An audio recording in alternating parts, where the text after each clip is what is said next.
Adam Ugly said, "Hey bro, I just got some raw pigments. I haven't got to use the color yet, but still Oh, excited." nice. Who said that? Adam Ugly. Oh, okay, yeah, Adam Ugly's been on some. Yeah, I really like them. I've been using them quite a bit lately. Slowly transitioning over to them from from all of them, from Solid, Fusion, Eternal. But as I finish up pieces, I'm trying to incorporate, or as bottles of inks go empty, I'm trying to incorporate Solid. And what I found, especially with some of the colors that are notoriously thin, like say a magenta from Eternal, or really anyone's dark magentas, and some of the more muted tones that tend to go in like washy and don't heal super solid. I found that Raw's versions of those colors are much more saturated, much more solid. I was talking this weekend, I just got back from Hell City, and I was talking to the owner that does all the mixing and stuff, and he attributes it to them being acrylic free. I don't know for sure how that would have an effect on their opacity, but either way, I really like them so far. Floaty Lady Tattoo says, "No, it sounds fine, like you're doing a tattoo." Perfect. I just don't want it to be. I just don't want it to be too loud. So we're just making sure everything's working here. Once we hit 1 o'clock Central, I'll do a little introduction and talk about what I'm working on and all that. So if you're here early, welcome. And Allie, if you'll just let me know when it's 1 o'clock, then. While we're waiting, if anyone has any questions, comments, anything, feel free to throw them up on the chat, and I'll do what I can to help answer.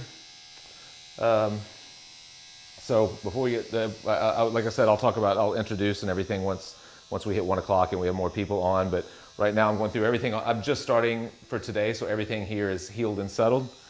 And I'm starting with trying to pull a few, kind of using lines as textures a little bit here. So I'm going to kind of pull just a few of these lines out. And this is, someone was just asking if this was the Numa. This is really what I've been using the Numa for more than anything else, is as a liner. I don't switch I use that 20% cam with it, and it is easily the best pen style liner. I mean, I can't imagine a close second. It's just like, yeah, it goes in like butter. I haven't been using it a lot for shading or color, only because I don't want to change the cam out, and I already have machines that I like for shading and color. But I certainly could. I mean, I could switch out to another cam, and it would shade and color just as well as it lines. But I just love it so much as a liner.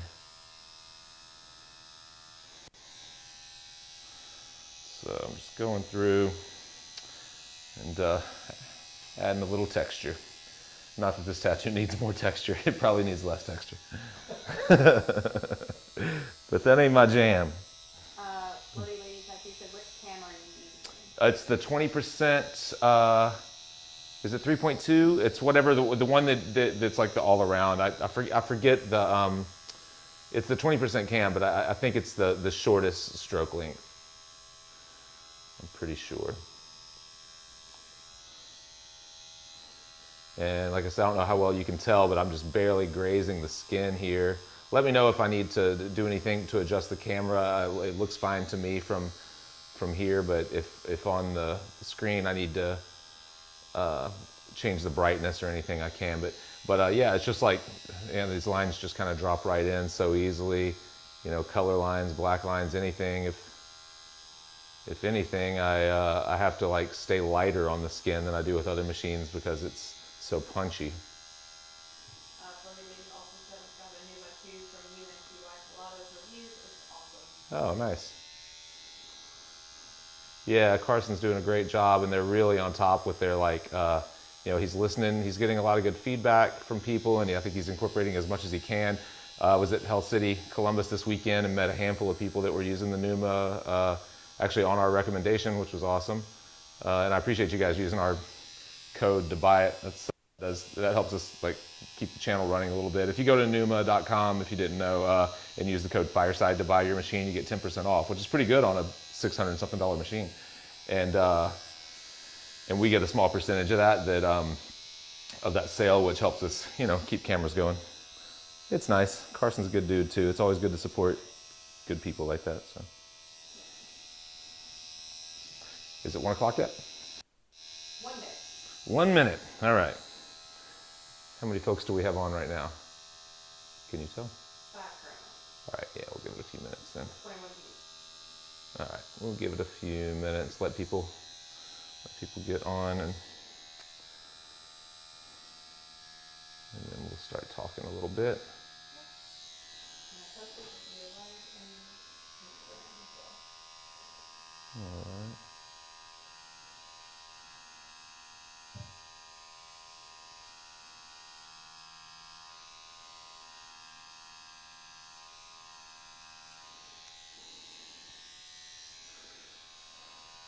I'm kind of warming these. I'm using kind of a brick red here, and I'm warming these shadow shapes up that are in the foreground and the head of the owl here. And so that's kind of the purpose of what I'm doing here. I'd laid a blue down on them, and they're a little too cool for me. That's the great thing about having multiple passes on, working on big pieces. You always get to look at things again, and you can do, subtle temperature shifts and things like that that really help to get some separation and like unify the piece sometimes, whatever you're trying to do. It's always nice to see it healed and see if your intended action actually worked that way.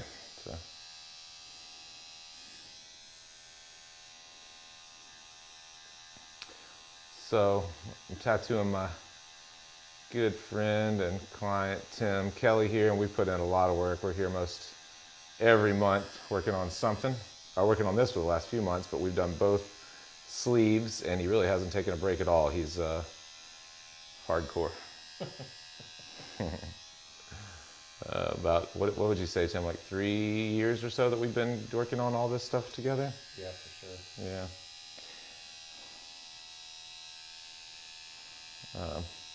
So so 1 now. It is 1 o'clock. Okay. That was, you were supposed to tell me that. It's 1 now. All right. I figured when I said a minute, but it was just go ahead and go. So I'll start, and I may repeat this a couple of times because we'll let people. I know people come in and out at different times, but I've been focusing a lot lately on narratives and on storytelling in my tattoos. And this one is kind of an interesting concept. It's a screech owl, and I don't know how much of it you can see, but we have these snakes that are kind of surrounding it and the screech owl's nest. The stuff up here, the hummingbirds and the flower, was existing. It was done a couple of years back, and then the other hummingbird over here is a piece of another sleeve. So basically, we tucked all this stuff in between, and I'm trying to unify it all. But the concept here I thought was pretty cool. I was researching screech owls just for a design, and I found that there's this interesting story. There's this kind of unlikely symbiotic relationship between screech owls and these blind black snakes. And the blind black snakes aren't much bigger than earthworms. And basically what it is the screech owls will, they'll get these blind black snakes and they'll kill most of them. They bring them back to the nest to feed their young.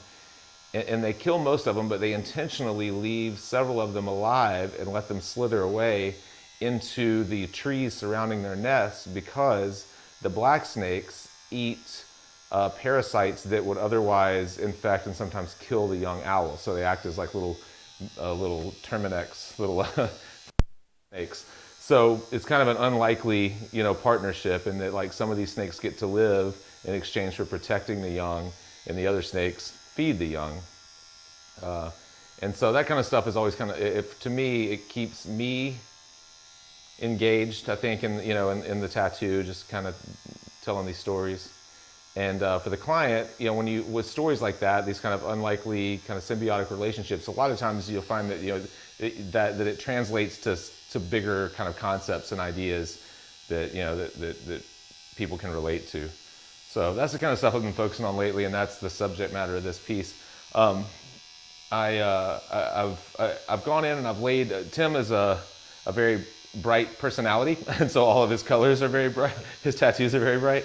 And so what I'm doing now, I've kind of laid everything in a first pass in fairly bright colors. And now what I'll do is I'll start to separate by muting some background shapes and getting separation where, you know, some shapes will be bolder and higher contrast and higher key color, and then other shapes I'll start to soften and mute by mixing a complementary with them so that they kind of recess into the background. But with this kind of layering technique, I get to see how things settle, and it gives me a better idea of how to handle this kind of push and pull, if that makes sense. And let me know, Allie, if anyone, you can interrupt me if anyone has any comments or questions.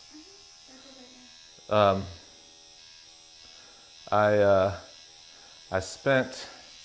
just got back yesterday from Hell City, Columbus. It was an awesome show, like it always is. And I met a ton of you guys, maybe not you guys that are watching the show right now, but I met a lot of Fireside folks there, and had a blast. I took so many selfies with people. I still don't know how to do that. It feels weird. But I did it. I don't know what to do with my hands. I'm like Ricky Bobby. I was just like, yeah, I'll take a picture. I don't want to like put my arms around people because, you know, we don't know each other. But then I don't want to stand there. I mean, I'm also not the kind of person that like throws up the thumbs up or the devil horns. You know what I mean? How people do, or they point at the other person that, you know what I mean? Like when you're getting your picture taken with someone, they're like, yeah, and they point at the person they're taking the picture with. Like, I feel like an idiot doing that. So if we get our picture taken together, I'm just going to stand there with my arms to my side like a buffoon.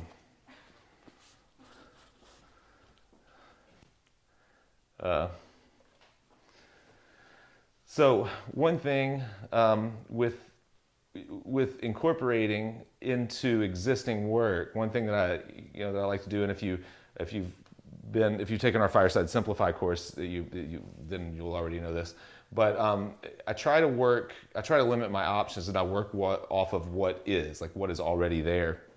And in this case, this tattoo was existing. And so I had this magenta that was already kind of in here. And so I feel like, you know, the rest of this is the reason we went with a lot of these teals and greens is that Tim loves this color. It's in my neck, and that was one of his earlier requests, is to use some of the color that's in the waves on my neck. And so I really saturated a lot of that color through this piece because we didn't use it as much in his sleeves. But, you know, I've got this main kind of color range that is through the entire thing, but I don't want to ignore the existing tattoo that's already here. So I need to grab this magenta and introduce it somewhere else. So I think I'm going to do that in a soft way. I've done it somewhat in the snakes, and I don't know if you can see on this side, there's a little bit of that snake that's still healing from our last session, but I'm going to do it in the eggs. I'm going to pull this magenta to the other side, and I'm going to blend a magenta to like a soft ochre or something in the eggs, just so I introduce a touch of that color into the new piece. And I would say whether or not it's whether or not you're working into your own piece, whether you're working into someone else's tattoo, I still like to grab, you know, existing colors and try to incorporate them, just to kind of unify the tattoo, or the person's tattoos as a whole. So, sorry, I'm switching machines here.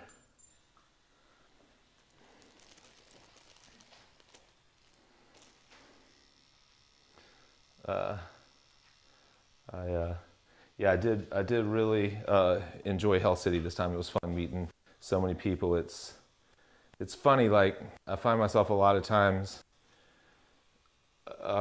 like we're almost 10 years in on this thing with Fireside, and there are so many tattoo podcasts now that I kind of had it in my head that may start to slow it down, at least from the traditional way that we've been doing it with interviews. And you may have noticed that we already have kind of slowed down. We don't put out a ton of content like we used to. We used to do something weekly.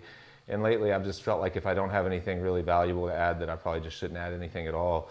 But and particularly because there are so many tattoo podcasts and shows and experts out there now where there just weren't whenever we started. You know, there was we were the only tattoo podcast when we started.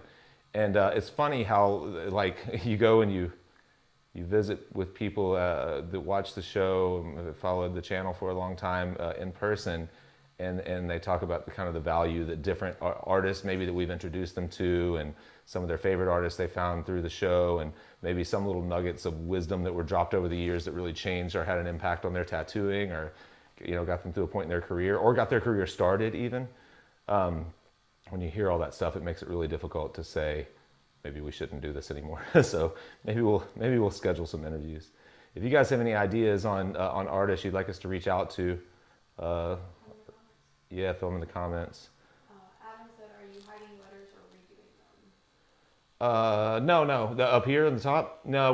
We're just going to. I'm going to pull this background color through them just a little bit. I guess that's what he's talking about. Up here. Yeah. No, we're just gonna pull into them. I don't think they're, and especially with the greens that'll fall in behind them and the magentas. I don't think they'll be very distracting at all to the piece. But yeah, that's a good point. A lot of times, it's letters do tend to dominate a design just because they're so stark and contrasty. And then Sush Ink Tattoo said, Jake, have you tried any, I'm going to butcher this name and I'm sorry, Bargon direct drive machines? Spell it for me. KWADR. Oh, Quadron? No, Quadron. Yeah, I've never tried. I've used Quadron's cartridges, those gold cartridges, a time or two. I've never bought them. My buddy Ty Pilata uses them, or used to use them quite a bit, and I liked those. Honestly, I didn't even know Quadron was making machines. It says they're direct drive machines? So direct drive machines, yeah. Okay, so they're pen style, or are they like more traditional? Maybe they'll. Well, maybe they'll answer that. Yes, but no, I haven't tried them. Honestly, I didn't know there's so many folks out there building machines these days that I can't keep up. Really, the only machines that I use with any like regularity these days, I use this Scorpion by Ink Machines, and they're coming out. I use it for color most of the time, and they're coming out with a new one. I don't have any affiliation with them at all. I wish I could get you a discount on it, but I can't. They're coming out with a new one called the Cobra. That's a battery, kind of like everyone, where the battery is built into the machine. And I don't know if it's out there yet, but when I looked at it, it looks like it's like $1,200 or $1,300. So I don't know. That's a hefty price tag for. I mean, compared just for a pen machine compared to others. I mean, I don't think $1,000 is really a lot for a machine when you consider what it does for you, anyways. But I was a little surprised that it was $1,200 or more dollars. Anyways, I use this. I use obviously the Numa 4. That's my main liner. And for black and gray, like rendered black and gray, if I'm going to be finishing a tattoo black and gray, I like that Bishop wand, the shader. It's so quiet, it's light. I like the like diameter of the machine, and so I still use that. I've considered. I actually talked to Carson Hill. Reached out and he was building kind of an artist bio page for people who use his machines, and he was asking kind of for me to send in what my favorite setup was, and I told him that I'm just using it as a liner, and of course he's like, well, you should get another one and set it up as a shader, another one and set it up as a colorer. But I already like these, so I'll just keep using these until they break, and then maybe I'll do that. Someone said drop some black and yellow Fireside shirts on the merch site. Oh yeah. And what voltage are you lining with 20%? I was lining. Let me look. I was lining, I think, around 6.3 on that one. With the Numa. I run the Numa pretty soft because it's punchy. And I use the aluminum bearing arm. It comes with a brass, and I switch it out to the aluminum. Or I guess you can order it with whatever you want. I think by default it comes with brass. And that is, man, it's a hard-hitting machine to me. So I switch it out to the aluminum so it's a little bit softer. And I run it, that was at 6.3, but I'll run it somewhere in the low 6s. Now, with this Ink Machines, this Scorpion doing color, what I'm running right now is 7.3. I usually run it in the mid 7s depending on the area of the body. So it just kind of depends on the machine. What was the other comment? Oh, about the shirts. Yeah, I definitely will. And if for any of you folks who were at the show this weekend at Hull City, Columbus, and I promised you shirts, if you want to email Allie at Fireside just with the size and an address, I will make sure you get the shirt at the same price that it was at the show. I'll try to cover shipping, unless you're someplace crazy and the shipping is more than the shirt. But if it's reasonable, I'll try to cover shipping, because I was there by myself, and I know a lot of people wanted shirts, and I was tattooing all weekend, and I wasn't able to like break free and like go dig through the shirts and get the right size. So I apologize, just wasn't prepared for that this weekend. It was my first show to work completely by myself. I didn't even have a booth mate, which was awesome, but I did need some help at the front desk, or front booth. So yeah, what I'm doing as I went through and I warmed up the some of those shadows in the beak, I'm trying to get some separation from the owl to the background, but I want to keep those blues overall. So I'm just kind of warming up the shadows with kind of a magenta brick red mixture, just a little bit. And once I warmed those up, I realized I might need to pull it across a little bit further. So I'm doing that too. And that's just kind of the way that a lot of people are more kind of deliberate, and their color studies are very thorough, and they know exactly what they want something to look like. I've tried to work that way, where I just kind of like, I do a full-on rendered color study and I'm completely ready to go. And inevitably, whenever it heals and settles in the skin, it's just no matter how much I prepare, there are subtle shifts that I just want to make once it's settled. So I've gotten to where I don't worry too much about it on the front end. I put in kind of the main local colors and values that I want. And then when it heals, I come back and spend just a few minutes going over it. So for the hour that we're doing this right now, I'm going to focus on this area. But for one thing, because it's easier, the camera's easier to get right here than it is on the side where I'm going to work the rest of the day. But I'll spend a little bit of time working on the thing that I feel like needs the most attention, and then I'll tackle a brand new area once a tattoo gets to this phase. So.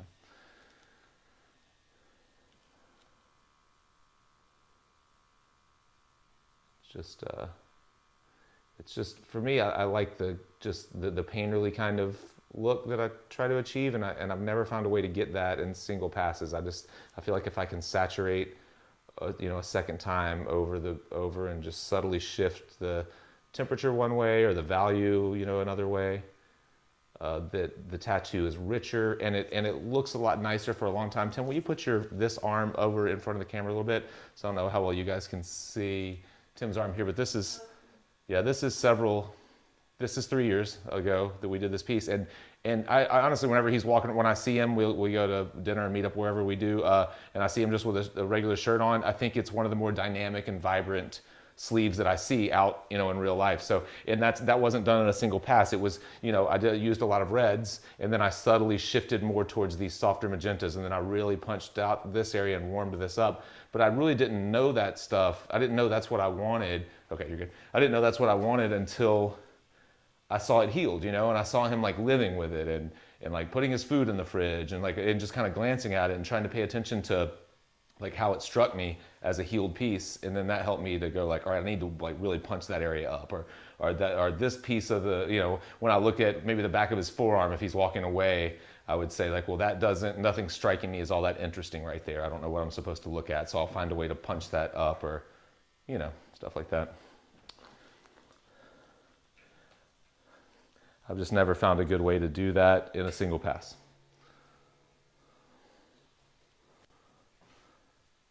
What's anyone else working on today if you are tattooing? Any fun projects coming up? Nobody? There are no tattooers on this channel? Oh, you know what? I got to give seconds after I say something because there's always a lag. So maybe somebody will have something cool they're working on.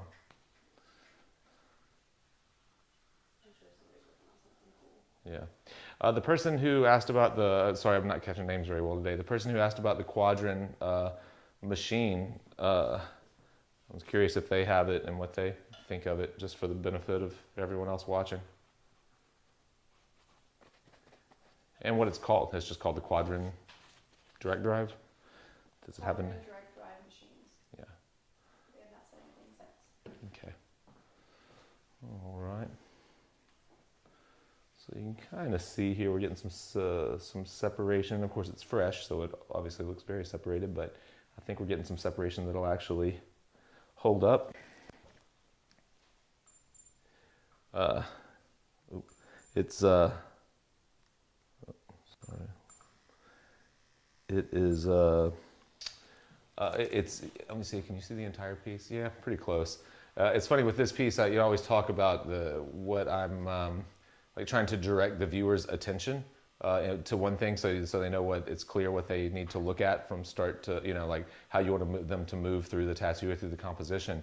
And for this one, I really didn't want the face of the owl to be the focal point. I really wanted this big sweeping shape of this wing because it cut up into the existing tattoos. I wanted that to pull people down first and then grab this kind of negative shape and lead people through. So I put it together that way. You can see the head is actually kind of disguised in between the two wings. And only now that it's in there, I'm thinking like maybe I'll pull it forward just slightly, but I'm trying to keep in mind the hierarchy, you know, the design. I still want this to be dominant and then to pull down into this negative space. So I do try to think about how I want to direct people's attention through the piece. Always says, I've been using the bishop wand. Did you ever try the liner? I love mine. No, the question was if I'd ever used the bishop wand liner. No, I haven't. I only have the shader. I don't have the color packer or the liner, but everyone I know that owns those machines really likes all three of them. I love how light it is. It's completely like silent, which is nice. You know, the only thing, and I don't know if, who was it that said that? Adam Ugly. Adam, the only issue that I have with that bishop, and I don't really know why this is true, but it does not work very well at all with battery packs. It's like if for the first maybe 30 minutes or so, it feels like it's running fine, and then it feels like it's really losing power. Like I feel like I'm just kind of scraping skin. And the funny thing is I can switch to, you know, I've got the critical batteries, so I can switch to the second battery, and it'll work perfectly again for 30 or 40 minutes, and then it does the same thing. And the batteries aren't low. I mean, they last for hours and hours, and they're on full charge. I just don't know why, but I feel like it doesn't. It just doesn't run that well on batteries. And I mentioned that to Ty Pilata, who's done we've done a lot of work with over the years on this channel. He's kind of my gear guy, and he's just like, yeah, bishops don't work on batteries. It's like, oh, that's odd. Do you know why? And he was like, I have no idea. But I wonder, Adam, if you've had that same experience with the liner, or if you even bother with battery packs or use power supplies. He said I feel the same. Okay. Yeah, it's odd. It doesn't bother me. I mean, I've got this. In fact, this machine I'm using with the Muso Toku right now with the power supply, not with a battery. The Scorpion worked great with a battery for a little while, and then I started to lose, like, the RCA started to, when the battery kind of spins on it, it would lose connection. So I think it's just a specific issue with my machine. But so I use a power supply with both the Scorpion and the Bishop, and I use batteries with the Numa. They work great. That's one really great thing about the Numa is that every battery that I've tried on it, just the way that Carson, whatever RCA jack Carson is using, is like super solid and well built, and the batteries like lock into them super tight. They don't spin around, they don't get loose, and so I have no issues with batteries with the Numa, and they literally just run until the battery's dead. It's like there's no change in power at all until just at one point the battery's just out. So that's really nice. I like some of this subtle, I don't know how well you guys can see it, but the kind of temperature shifts that I'm getting laying these magenta-ish brick reds over the top of these muted blues. I'm real happy with the way that's going. Good job, Jake. All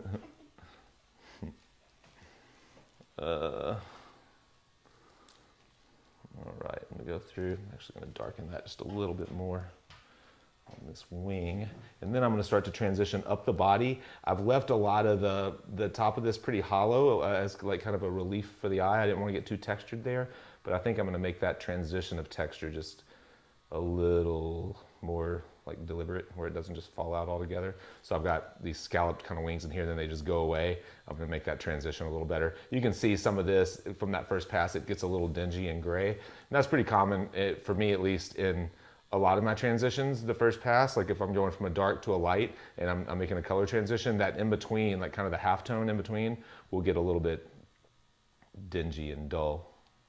So normally I need to go through it a second time. Plus, I just love taking Tim's money, so anything I can do to just make it last a little bit longer.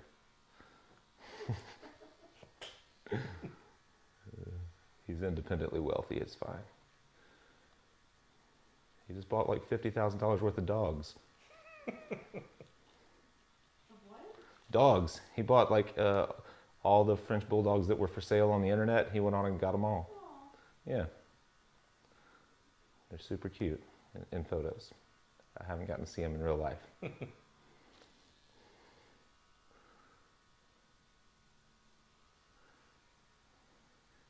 I'm going to kind of punch through this a little bit more. No one answered what they're doing for Adam Ugly. What kind of tattoos are you working on this week, since you're the only one sharing right now? Yeah. It must not be as cool as an owl with blind snakes. I didn't know there was a thing called blind snakes, so I learned something new today. Yeah, if you look them up, I'd never. You know what I've been doing is when I'm drawing something, like someone's like, I want a owl, I want a spaceship, I want a whatever. I'll just start looking up like myths or stories that have those things in them, and even if it's not deliberate, like I'll still sneak in stuff so that it's a story to me. So even if they don't want that story, it's like, nah, it's cool. I'll just sneak it in for myself.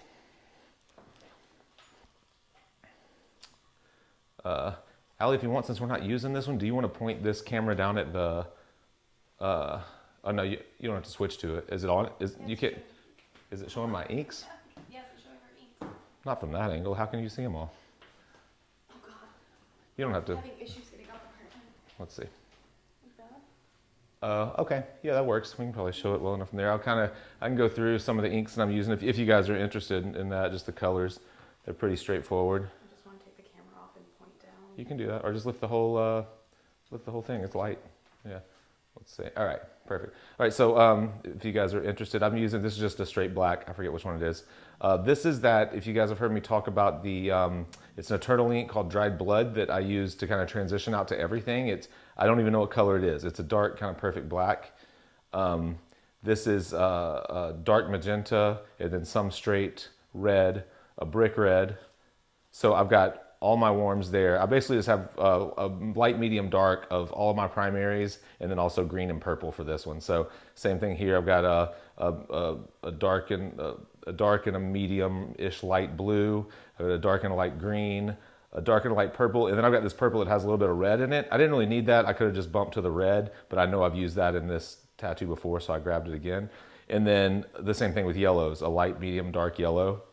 And then I have a light gray and a dark gray and white. So it looks more complicated than it is, but for the most part, it's just, I have my primaries, red, blue, and yellow in dark, medium, and light. And then I just grabbed a few secondaries, green and purple, although those weren't really even necessary. They just make it easier for this tattoo. And I've gotten to where I'll drop into grays sometimes. I actually learned that watching Phil Garcia's, I never used opaque grays before, but watching Phil Garcia's rose tutorial he put out a few years ago. He will mix his pinks down as he desaturates. He'll mix them down with opaque grays, and his tattoos, if you haven't seen them before, are so beautiful that I thought I would steal that from him. I guess it's not stealing if he offered it on his tutorial. But so yeah, that's kind of the palette that I'm working with today. And Adam said a gargoyle and flowers. He's working on that. Oh, nice. The same tattoo? Or two different, one gargoyle and two some... different tattoos? Or Right. one? Because the gargoyle holding flowers would be interesting. Yeah, it'd be kind of awesome. Yeah. Like maybe with kind of a longing look on his little gargoyle face. Like, oh, please take these flowers. There's your narrative. Who's the gargoyle giving flowers to? I have gotten where I really like to think about the narrative in the tattoo. Is it too different? But I might draw that up. You Good should thinking. draw that up. Good thinking. That's really cool. Good thinking. Draw that up.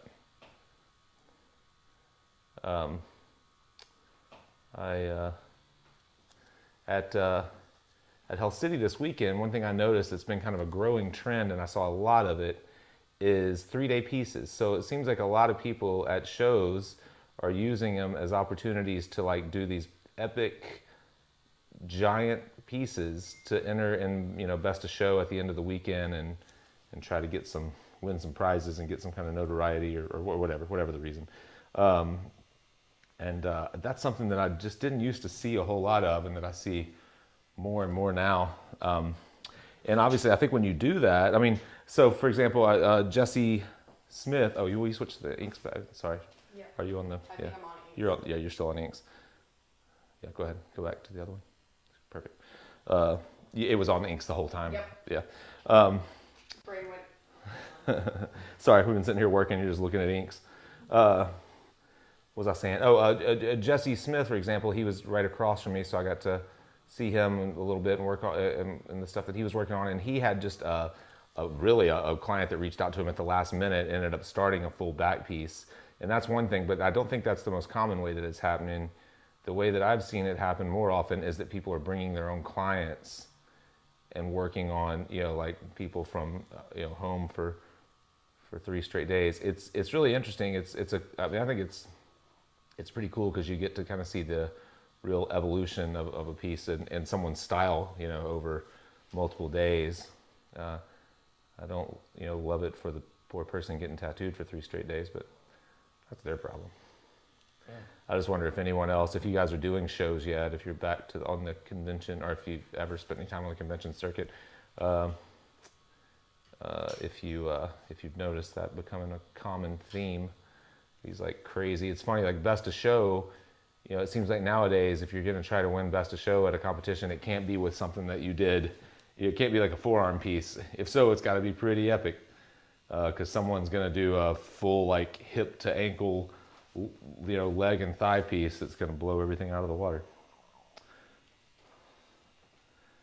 Yeah, so I'm trying to, one of these, obviously these wings are in front of this. I'm trying to see where I can balance a little bit more texture right here. I know I said I was going here next, but I'm trying to see where I can balance a little bit of, add a little more interest to these foreground wings. So I'm going through and adding some darker darks there, using just basically that, why can't I remember the name of that color I like so much? Dried blood. Using just black and dried blood. I don't know. I always forget it. I think someone was telling me that other manufacturers have a similar color. So I'm sure you can find it in something else. It's part of the zombie set from Eternal, I know. I should ask Raw what they... Adam said, never worked a show. I always miss the deadline to get in. I wanted to be Baltimore this year. Yeah, sometimes you got to be on the ball to get in, especially, particularly depending on the show too. Like, Hell City, Columbus is a very... as big of a show as it is, you'd think it'd be easier to get a booth, but you really have to be on top of it. The good thing about a lot of those shows is once you get in once, they'll remind you the next year. So you'll kind of get first dibs, but getting into them the first time is sometimes a challenge. You just have to be aware and jump in as soon as the doors open. And then so many of them now, because there are so many shows just around, so many of them now are kind of application based, and they want to make sure they're bringing in the best artists. So if if you lack experience or whatever, it can be something as silly as not having a big enough following, or they use every variable possible to decide who's getting in and who's not. So a show like Hell City Columbus, Derb's been doing the Hell City shows for so long that he's got a pretty solid list of artists. So getting into them, I don't think is super easy. I don't think, I might be wrong, but I feel like it's not, because I see the same people there basically every year. Paul Lane said, "What's up, Jake? Live on the big screen at 5 Points Tattoo Studio." Oh, awesome, man. Thanks, Paul. Yeah, Paul, 5 Points Tattoo is always tuning in and supporting. I appreciate it. Hope you guys are having a good start to your tattoo day. So for anyone, I guess I'll repeat for anyone who has, I don't know if we're having people still kind of jumping in or... Yeah, people coming in. Okay. The concept of this piece is a screech owl and these blind black snakes that are, can't see all that well, but I've been trying to get a lot of narrative qualities in my work lately, try to kind of focus on storytelling, and this has been a fun one because there's this like kind of symbiotic relationship between these two animals where the owls will grab these black snakes and bring them back to their nest to feed their young, and they'll kill most of them for their young, and then they'll leave a few intentionally alive to burrow into the tree that the nest is in, and the blind snakes actually feed on parasites that would otherwise kill or make sick make the baby owl sick or kill them. So it's kind of an unlikely partnership between these snakes and owls, and I thought that was an interesting story, and that narrative could be kind of applied to a lot of different things, you know. So Tim liked the idea. I had actually already done the drawing, and Tim liked the idea, and so we went with it, and I'm happy with how it's coming along. Adam Ugly said they never get back to me, and Adam Edwards says, "Hey folks, long time no see. What needles are you using?" I've been using needles from Maverick Tattoo Supply lately. We've talked about doing an affiliate something so we could get a Fireside discount for people. We just haven't actually set it up yet, but I hope one day that we do, because I really like their needles so far. The guy, Austin, that runs it, I've never met in person, but he's like, it's some of the best customer service. Like every time I place an order, he hand writes a thank you card and always sends me a little something extra, and then comments on all my Instagram stuff. And I don't think that's just for me. I think that's just how he is. I think he's just like, they're super supportive of their customers, is what it seems like. That's awesome. Yeah. So far I've been using them for some months. I know Andy Chambers is using them as well. I see quite a few tattooers that are using them nowadays, and they're consistent. That's the thing that I like. I've used T-Tech and stuff for a long time, and they're maybe a little cheaper. Actually, these are just, I think they're around the same price, but T-Tech is definitely a cheaper quality, although I did use them for years and still have some. These are way more consistent. Like the ink always seems to flow out of them. I rarely get a lot of splatter and sputter. I've been using their round shaders a lot. That's what this is. This is a 14 round shader, and I can, I mean, you can see I'm like filling with it right now. Fairly, smaller areas I'll end up filling with a round shader. And even their really small configurations, I'll use 3-liners. I didn't used to use 3-liners.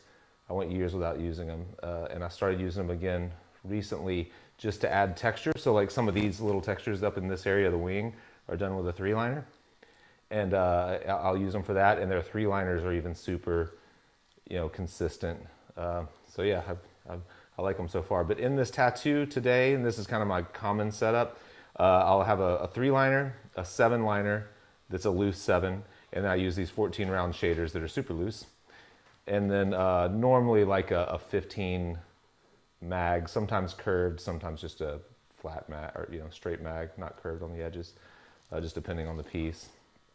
If I'm doing black and gray, or really trying to get smooth color blends, I like the curved mags because they're a little softer on the edges. And if I'm doing something that's like solid fills where I don't need it to blend from one tone to another, then I'll use the flat mags. But yeah, I've had a good experience with Maverick so far. I don't think that Kingpin or any of them actually sell. I think you just go to Maverick's website, and just order them straight from there. They actually, whenever I first ordered from them, they were encouraging me to download their app, and I was like, man, the last thing I need is another app on my phone. I'll just, I don't need a needle app. But it's funny, they finally talked me into it, and I love it. It's super easy. Like I just basically, whenever I'm low on needles, I open the little app, and they know what my last order was, and I can basically just reorder it again, and then I get notifications if I want, and I can see my orders and where they are and processing without having to go and check my email and stuff. So I don't know. You might have mixed feelings on that. I typically don't want any more apps on my phone, but so far those have been pretty good. Man, just making a mess. I guess I should get a new paper towel.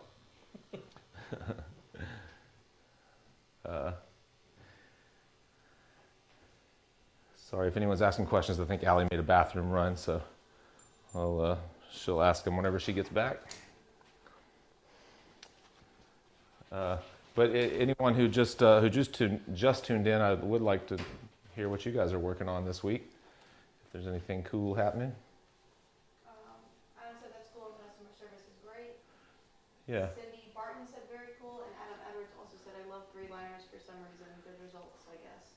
Yeah, I mean, 3-liners they're kind of, to me, to do a good job with them, I think they're kind of a professional's tool, like a seasoned vet's tool. I wouldn't put a 3-liner in the hands of a beginning tattooer, although I started with them. But I think they're real prone to blowouts and stuff if you don't know how to run them or use them or what they're good for.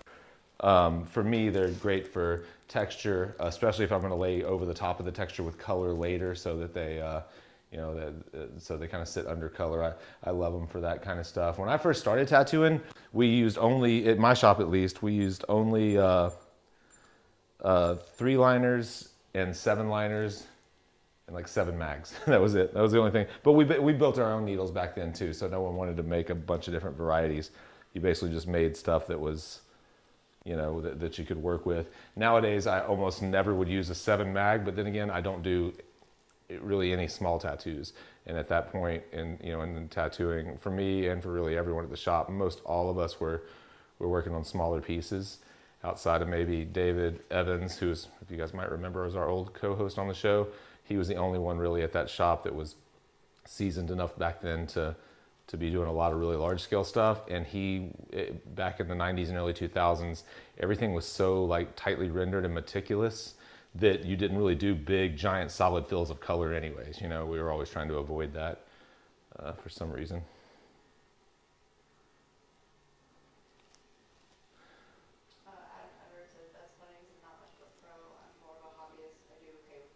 Oh, okay. Said that he's not much of a pro, more of a hobbyist, if you guys didn't hear that. Well, yeah, I mean, I think that, yeah, maybe, like I said, I used them whenever I first started out too, but the way that I use them now, I feel like if I were to try to really strongly outline with them, I would end up with a lot of blowouts, and I'd be a little bit hesitant to put them in the hands of an apprentice, with black ink, maybe with a gray wash or something like that, and let them kind of whip through. One good thing about using those smaller needle configurations for me, at least I like that I can go through and quickly line with a 3, and then if I come back through with a heavier liner with like a 7, it really tends to go in better. Like if I've already kind of opened the skin with the 3 liner and I come back with a 7, it really, I feel like I get a tighter, cleaner line that kind of, I don't know, just looks nicer than if I just went through with the 7 on its own. I don't know if anyone else feels that way, but I do. What time's it getting to be? 1:41. All right. Moving right along. I don't know how many folks are watching, but I mentioned earlier, we haven't done a lot of interview style podcasts in a while, and I was considering maybe doing a few. I wonder if anyone can pitch in and help me decide, like, if you have any guests that you would like, to see on the show or that listen to, or any topics. You might have noticed that, like, we did a series on NFTs so that we talked to 3 or 4 different guests and all about the same topic. And then before that, we did a series on illustrative tattooing, which I really enjoyed, and we did probably 6 or 8 tattooers with that topic. So if you have a topic you think it might be good for us to tackle that you would be down to listen to, or a particular artist that you'd just like to learn more about, I'd love to get input from people who are watching. Adam Eggers also said that was taught well by one of my best friends who's a rather good pro. Oh, okay. It's taught by a good friend. Yeah. So I mean, that's a big part of it too. Like, do you have a mentor that's competent and helpful and all that? So if you had a good apprenticeship or help from someone that's really knows what they're doing and is a good teacher, then there you go.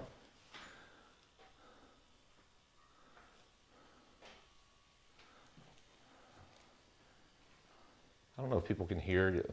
I'm like answering questions and I don't know if people can hear you reading off, but we'll just assume they can. Or at the very least, they can see the chat, right?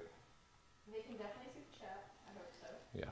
And Adam Ugly said, I'd love to hear ink company representatives talk in a group session. Oh yeah, that'd be a good idea. Ink company representatives talk. Yeah, I bet we could swing that. It's funny, like it seems like some of them seems like there's like everything in the tattoo world. Sometimes there's animosity and drama and whatever else. But if anything, it seems like the potential regulations, or not even potential, the actual regulations that have happened in the EU, and then the ones that the FDA have been talking about, and some of the state stuff, it seems like maybe that's pulled some of the ink manufacturers and suppliers together a little bit, just to kind of fight the man. So maybe this would be a good time to try to do that. We probably would have to get into the regulation discussion, although I feel like I've heard enough of it. But no, there'd be no way to talk to all of them without discussing that. But yeah, that's a great idea. Thanks. It'd be nice to hear their opinions on like things like what we were just talking about earlier with the raw pigments being acrylic free, and I don't really know the great benefit to that, or if there is one. I'm really loving raw pigments so far, but I don't know that it's because they're acrylic free. I just they just feel like they're solid and opaque and go in the skin nicely. But it'd be interesting for someone who does use acrylic in their inks and someone who does not to actually debate the importance of that, the value of using it versus not. Good idea. We should do that. Allie, will you call all the ink manufacturers and tell them to get on the phone with me? Sure. You have their numbers? Yeah. Cindy Barton said I am currently in an apprenticeship and with Julia Orovitz in Okay. PA. She's awesome. Oh, nice. I don't know if I know Julie. It's funny, I talked to several Pennsylvania tattooers this weekend, a couple of folks that work in Pittsburgh, and one long-time kind of Fireside listener or viewer, whatever, that was just making a move to Pittsburgh to open a shop. So, oh, cool. Yeah, from his name is Mark, and he's from Portland. He's been tattooing in Portland for a long time, and I think a long time. It seems like it. And it's just, I guess Portland, the cost to live in Portland's just gotten ridiculous, and he's going to Pittsburgh to open a shop with a friend. Pittsburgh feels like it might be too cold for me. At this point, I would go for colder weather. Yeah, you'd always go for colder weather whenever it's starting to heat up in the south, in the dirty south. I've been saying deep south for so long, but we're not really in the deep south, so I'm going to substitute dirty south from now on. Sounds good. Yeah, and if there's any town that fits dirty south, it's got to be Memphis, Tennessee.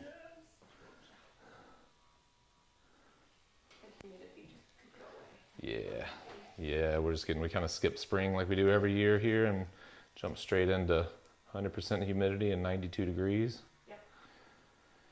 That's how we roll in the dirty south. Hot, steamy, 40s and barbecue. Actually, I don't drink 40s. That's a southern stereotypical thing that is reserved for just specific neighborhoods. Most of us don't drink 40s. No. You drink 40s?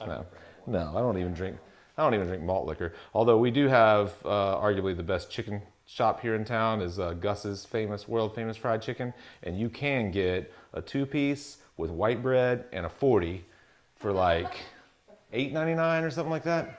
That's wonderful. And that's the best chicken you will put in your mouth.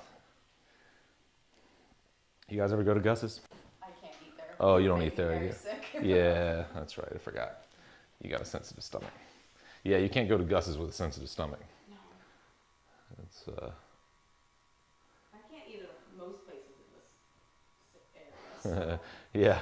It's Yeah, all we're not fried food. we're not known for our healthy eating here in Memphis. It's not a lot of vegan restaurants or No, not a lot of vegan, not a lot of gluten-free. no, none of that. A lot of barbecue, a lot of chicken. Adam Humphrey said, "Can I guest spot just for the chicken?" Absolutely, come on down, Adam. You can guest spot for the. Cindy Barton said, "I appreciate you are sharing your knowledge. You have a great style." Oh, Julia thank is you. south of Pittsburgh, out in the country. South of Pittsburgh in the country. That sounds nice. That does sound nice. Yeah. Well, thanks. I appreciate the kind words. That's and the support. Thanks for tuning in. We've been doing this for a long time now, and I think we've made it through all the people that hated the fact that we're sharing tattoo information online. I think they finally just gave up. They sure hassled us for a long time. I've always felt like I can still get on Amazon and buy a tattoo machine. So I always felt like if we're gonna sell tattoo machines to the general public, we could at least kind of provide them with some information that helps them learn how to use it. Like I can't imagine that you could just go like buy a gun on the street corner and then be like, hey, don't teach people how to turn the safety on and off. We don't want people knowing how to use that thing. I had that conversation this weekend with, I forget with who. I had a lot of conversations, but I was talking to someone at Health City this weekend about that concept of the kind of the information sharing, sharing information on tattooing for the general kind of public. And the thing that I think people often forget whenever we like complain about scratchers or kitchen magicians or all these terms we have for beginners or people that are tattooing out of their houses is that no one sets out to be a crappy tattooer. Everyone that does it wants to be good at it. It's just whether or not they have the resources to be good at it. Maybe they don't have the skill set to ever get good at it, whatever. But most of the time, if they're willing to seek out information and apply it, they'll get better. And whether we started with a traditional apprenticeship or through a tattoo school or whatever else, we can't just pretend that we're better, that we deserve to learn and those people don't, because everyone wants to be good at it or else they wouldn't do it. That's one thing that I think we kind of look over too often whenever we like take stabs at people. And I've heard people, I know there are Facebook groups and things for people who are like aspiring tattooers that are working out of their houses or whatever else. And I certainly don't condone working out of your house. I think it's a terrible way to learn to tattoo. But the problem with just like crapping on those people and telling them that they don't belong is that they find each other and they start these groups, and then you've really got kind of the blind leading the blind, because you have bad information just gets perpetuated because they don't know any better, and then bad habits are built, and then that just reinforces, then we can say, I told you so. Those people aren't worth anything. They're not any good. We need to get them out of tattooing. It's like, well, no one wants to tattoo out of their kitchen. Everyone wants to be, in a shop, getting better, learning.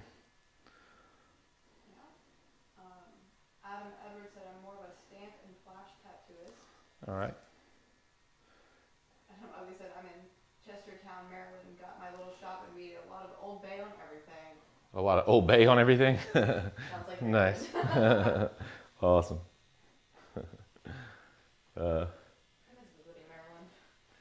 I've never been to, I don't think I've ever been, I spent one night in Maryland. I had a layover in DC it was like the flight got in too late, and so they bussed us all to a hotel in Maryland, and then I got up and flew out the next day. That's my experience with Maryland. Oh, I used to drive to Baltimore all the time. Oh. You lived pretty close to Baltimore? Living in Richmond, yeah, only a couple hours. Oh, okay, yeah, in Richmond. Yeah, like a couple hours from like multiple places. Gotcha. Yeah, speaking of, Allie was just saying she lived in Richmond, and if you guys can't hear her that well, and drove to Baltimore, but speaking of Richmond, I will be tattooing at that show, and I think, we haven't really pinned it down, but Jesse Smith, who runs the Richmond Tattoo and Arts Expo, reached out and asked if I'd be willing to help with his the seminars on day one. I forget he has a name for that, but basically it's like the Richmond Educational something. But he has, last year, or the last year before COVID that he did it, he had some really, really awesome painters, illustrators, and tattooers doing live seminars, and he asked if I would help with that, like setting up cameras and all that. So what I hope to convince him of, or I'm running the cameras, I'll just decide. I'd like to record it and hopefully, make it available to people who can't make it to the show, because he really does a great job. That last year that I was there, he had Gary Villarreal, who's an awesome illustrator. Esau, I don't know if you guys look up ESAO. That guy's a crazy good illustrator. He did a seminar. Nick Baxter did one. Ryan Ashley of Ink Master fame did a seminar, and she's really awesome. She's an awesome tattooer. She's a great teacher. I just met her at that event, and honestly, I've never seen her or talked to her since, but I was so impressed with her at that event. We podcasted, and she came from a fashion design background. So, and if you don't know her, I'm sure you know her work. She has like 10 million followers, but she comes from a fashion design background, and her tattoo work is ornamental. And so what she did is she learned to design tattoos and lay her stencils in a way, the same way that she would cut fabric, and for fashion design, which was really cool. Like she was showing like the ways that you would, how you would make transitions at the collarbone and over the shoulder, and how it would work in fabric, and how she translates it to tattooing, and just thinking about, you know, tattoo design in a different way, which I was impressed with. Plus she's beautiful. I don't care about that, but if you're the kind of person that cares about that, she is. Adam, I always said I used to live in Baltimore, and never again, country life is better. I agree with that. Country life is better. Country life is better, huh? Yeah. I feel like I'm living some country life just in this little spot right here, although we're in the middle of Midtown Memphis, but it's quiet in here, except for when the train comes through. True. But I lived in the country for a while, and we had a train at the end of our driveway, so... I mean, trains are everywhere. Trains are everywhere. I had a property that was on 6.9 acres in Virginia, and there was a train like at the end of our road, so... Yeah, trains are everywhere. Now I don't live near trains, so that's good. That is good. All right, we're making some, I'm glad I've spent a little time really rendering the head here. I'm starting to see some separation. I'm getting up into this, so I'm going to start, so I've gotten out of my shadow shapes. I'm starting to transition out of, so I'm going to, my values will drop, but they'll still stay fairly muted, I think, right here, and then I'm going to come through and get a second pass on the highlight area, and then that'll wrap this up, and that's probably we're probably close to being done with our live stream hour anyways, but that'll be how I finish this area up, and then I'm going to move down and work on our main kind of project for the rest of the day. But I'm glad I've spent a little time on this. I like what's happening with it now. So I'm going to start to transition out. So now I'm going to move into, now I'm going to move to some blues, and I mix those down with a little orange since they're complements, and I'll get this kind of muted blue that you see right here, bluish, grayish, neutral color. See how that's such a natural transition right there? And I can start to pull that up into this. So that's basically just mixing complements. And that might be a little bit oranger than I want, so I'm going to hit blue a little more. And this is just my light blue and like a yellow ochre. And I just get, and yellow ochre is about the lightest kind of tone that I'll use to mix down as a complementary for blue. Once I get into yellow, it'll start to go too green, but in yellow ochre or burnt orange or any of those, it'll just kind of neutralize and it won't go too green on me.